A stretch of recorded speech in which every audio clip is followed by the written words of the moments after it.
Hello and welcome back to yet another exciting week on the stock market. In this week's episode, we will look into the move that Warren Buffett made last Sunday. Then we will look into some of the financial news. Then we take a closer look at my portfolio and see what has happened. Then I give an update to some of the news regarding the companies which I have in my portfolio as well. So let's start by addressing the deal that Berkshire Hathaway have done. They have entered into the biggest deal they have done in 4 years, since they are spending almost 10 billion to buy assets from Dominion Energy. So what are they actually buying? They are buying gas transmissions and storage segments. This includes 7,700 miles of natural gas storage and transmission pipelines and about 900 billion cubic feet of gas storages. And in the deal, there is a debt of 5.7 billion, so Berkshire Hathaway has to come up with 4 billion in cash to do this deal. So this deal has of course caused a lot of media attention within this week. And of course there are some people who say this is a very bad purchase by Berkshire Hathaway. I will try and make their arguments as fair as possible.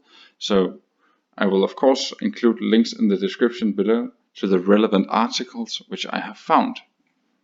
So the first article I have seen is from CCN, where they argue for why it's not a good purchase done by Berkshire Hathaway, since natural gas is no longer a bridge fuel, meaning that you will no longer see a switch from a coal power plant to a gas power plant before you go to renewable energies. The next argument is that he is doing this purchase while the gas prices are at the lowest point they have been since 1996, meaning that you won't be able to make that much money from gas, since the commodity is actually pretty severely down in value. And the last argument, which is seen from an environmental perspective, that despite the fact that gas is the cleanest of the fossil fuels that we have, since you have around 50 to 60% lower CO2 emission from a natural gas plant than you have from a coal plant, it is still not sustainable for the environment, which in my opinion is the strongest argument for why this potentially is a bad purchase. So that is 3 arguments for why it is a bad move by Berkshire Hathaway. Well, if we then take a look at the share price, Dominion Energy stock, it dropped more than 10% the day this sell to Berkshire Hathaway was announced. Remember, Berkshire Hathaway is not buying Dominion Energy stocks, it's buying some of the assets from Dominion Energy, meaning that Dominion Energy is reducing its operations. And despite the fact that they are getting in 4 billion in cash and are getting rid of 5.7 billion of debt, the stock is still dropping more than 10%. So clearly the stockholders are not happy about this sell. So now that we have seen 3 arguments for why this is potentially a bad buy from Berkshire Hathaway, and then looking into the decline in the stock price, saying that the shareholders are not necessarily agreeing with those 3 arguments, let me try and explain why I think this is a very classical Warren Buffett move. So if we go to the US Energy and Information and Administration's webpage, I will of course include a link in the description below, and then take a closer look at the annual energy outlook for 2020, where there are projections out to 2050, and try and argue why this is very classical Warren Buffett. So if we go to page 31 of this report, we can see that the electricity being used or produced in the States, 37% comes from natural gas, 19% from renewable, 19% from nuclear, and 24% from coal. But what is more important about this report is 30 years from now, the projection is that natural gas will only decline by 1%. So when the article from CCN says that there will be much lower demand for natural gas, well, according to this report, that is simply wrong. Then you can look into the argument and say, that the natural gas prices is at the lowest level since 1996. But then you can argue and say, well, currently we have the pandemic, so we are not consuming as much electricity as we usually do, since people are not moving sufficiently around compared to what they usually do, hence they are consuming less. So the move here could be that the price will go up. So currently you can buy this assets at a discount compared to what the fair value is.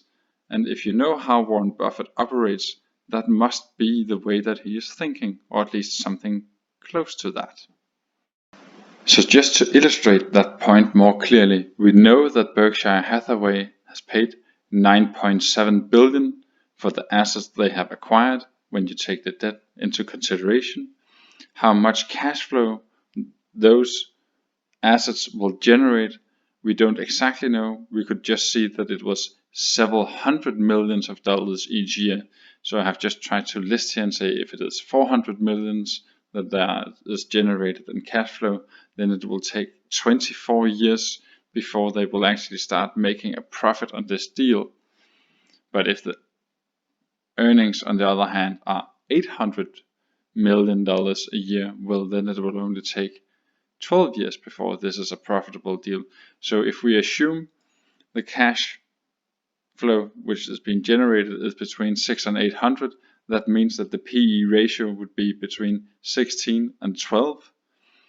And when we looked into the report and could see that the natural gas would only decline by 1% over the next 30 years, and if you're then assuming that you will earn your money back between 16 and 12 years, then this is really a classical Warren Buffett style play for the long-term investing, since he do not care that the natural gas prices currently are low. I know these numbers of course are based on a lot of assumptions, but if you trust the assumptions from the Energy Information Administration, and you know how Warren Buffett usually likes to do his investments, that it is not speculation for short-term gain, but really truly fundamental investing for the long-term gain, then I actually think that you can say this would be a pretty good deal if you expect the earnings to be between $600 and $800 million a year, because then he will make his money in 12 to 16 years, and there will still be a 30-year period, meaning that he will have at least 14 years to make more money than he has actually spent on the deal. If we then move on to another important financial news from this week, the recommendation from ECB was that banks should postpone the dividends and stock buybacks until October this year. But now ECB is considering to prolong this due to the recent outbreak that we have seen. And this news item is actually quite well timed, because in the coming week we will see quarterly updates from some of the big banks in the States, like Wells Fargo, JP Morgan, Citigroup, Goldman Sachs and Bank of America. And if we then turn to the Nordics, then we will see quarterly results from Swedbank, DNB, SEB, Nordea and Danske Bank. So it will be interesting to see how many losses there will be due to the current situation. Now, let's take a closer look at my portfolio and see what has happened within the week. So the first thing we notice is immediately that my portfolio is down in value compared to last week, since the value last week was $59,000 and the current value is $58,800. So due to that, you could say that I have lost $200, but as per usual, I have invested a little within the week, so I'm actually down around $450 since I have invested $250 within the week. And those $250 went into Simon Property Group, since they have decided to start paying out a dividend again. Then I thought it would be a good idea for me to try and dollar cost average more into this company, since my original purchases has been at around $140, and currently I can buy it for around $64. So I actually think that was a pretty good bargain, so I decided to spend $250 there. So just to make it even more clear, if we go to Seeking Alpha and take a look at Simon Property, you could see that I have bought initially around this level for around $140, and we can see that the stock price is severely down, and we can see that there has been a spike up here in the meantime, and now that it is around $64 mark, I think that it was good to buy again, but that is due to the fact that they have announced new dividend payings. And when you then take a look at the dividend yield, close to 12% in yield, that is actually extremely high and not something you would expect them to be able to sustain. But nonetheless, I actually decided to buy before the 9th of July, since that was the ex-dividend date, so I will receive a little more in dividend once we hit the 24th of July, since that is where we have the payout date. And that actually covers everything which has happened to my portfolio within this week, since if you go to the dividends tab, you can see that I have not received a single dividend this week. July is a pretty empty month for me, so I won't receive that many dividends. So I will definitely not hit this $200 mark, which I have received for the last 4 consecutive months, due to the fact that a lot of the companies have slashed the dividends in my portfolio. So that's just how it is. If we then turn to some of the news within the portfolio, then the cruise line industry aims to restart in September, and actually they expect to sail from September 16th, meaning 2 weeks ahead of September the 30th, which was originally announced by Carnival Corporation.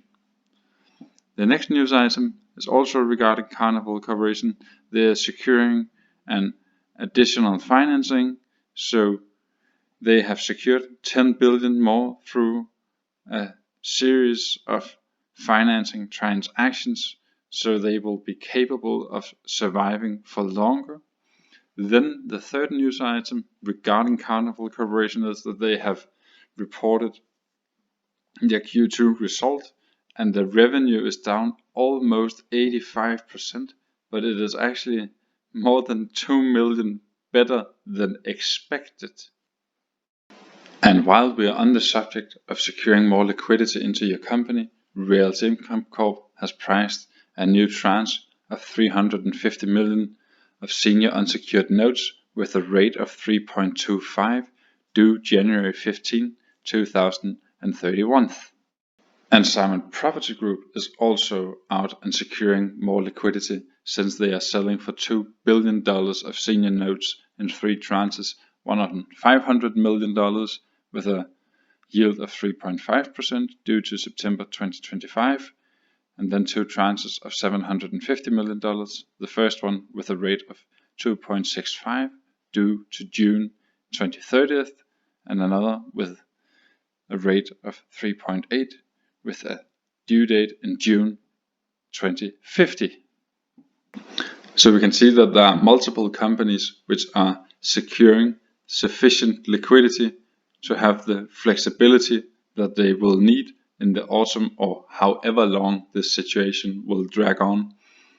So currently I'm looking very much forward to see all the quarterly results from the banks next week, to see how this current situation is actually affecting the market, since when we saw the quarterly results from Q1, we have only been in shutdown for a couple of weeks. Now we will have the first full quarter results from the banks, which will give a very clear picture about how the economy is actually doing.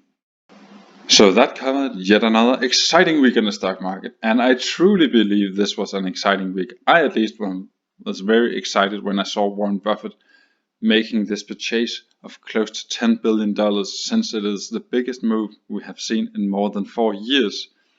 And just to add one more detail into my research here, when you take a look at this information from the US Energy Information and Administration, I only focused on the table to the left here, where natural gas is declining by 1%. But if you then take a closer look at renewable energy, seeing that that will go from 19% up to 38%, and if we then take a closer look at the figure here to the right, you can see that the top one here, solar energy, they expect it to grow from 15% all the way up to 46%. And that is in a market which will double over the next 30 years. So this means there must be some solar company out there where there could potentially be really good investments. So maybe that is a thing that we need to look closer into in the future. So what do you think? Will there be a great investment opportunity in a solar company out there? So as always, feel free to comment, like and subscribe, and until I see you next Sunday, bye!